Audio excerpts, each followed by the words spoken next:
जैसे आप उपचार की बात कर रहे हैं कि आप उपचार करते हैं, जो भी कैसी भी प्रॉब्लम्स आ जाती है चाहे माइग्रेन की हो, वो फिर आप किस तरीके से करते हैं? मतलब एलोपैथिक करते हैं, आयुर्वेदिक करते हैं, मतलब आपका तरीका क्या है करने का? देखिए, हम मेरा पहला तो ये मानना है कि जो भी पैथी है वो सब भगवान की बनाई हुई है। जी।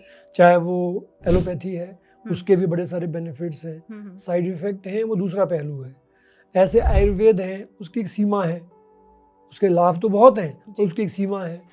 ऐसे होम्योपैथी है, उसके भी लाभ हैं, लेकिन वो बहुत स्लो चलती है, जी। तो उसके भी आप कह सकते हैं कि कुछ उसके नुकसान कह लीजिए या उसका कुछ कमी कह लीजिए उसके अंदर। लेकिन कहीं ना कहीं सब लाभ करता है। जी। ऐसे स्पिरिचुअल लोग होते हैं जिनको सिद्ध पुरुष कहा जाता है जी। कि उनके हाथ में सफ़ा होता है, उनके देखने में सफ़ा होता है ना। वो जो समाधिस्थ रहते हैं या दक्ष हो जाते हैं अध्यात्म में, तो उनमें विशेष शक्ति आने लग जाती है। जी।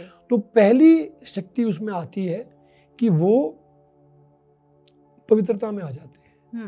वो जितने पवित्र रहते हैं तो उनके देखने से, उनके छूने से, स्पर्श करने से, वो कुछ अभिमंत्रित करके दे देंगे, उससे आपको सुकून मिलेगा। ये पहली क्लास है अध्यात्म की। ये पहली क्लास है कि वो ये जो मिट्टी का बना हुआ तन है, उसके अंदर मन है और उसके अंदर जो आत्मा रूपी धन है, वो वहां तक पहुंच गया। क्योंकि कोई दवाई नहीं देते, कोई मेडिसिन नहीं, कोई कुछ नहीं देते।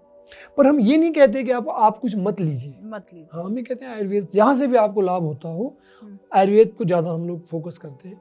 लेकिन किसी की सर्जरी करनी है तो उसमें क्या करेगा आयुर्वेद? आयुर्वेद कुछ नहीं कर पाएगा। तो सबको भगवान का शक्ति मान के, रूप मान के हम करें।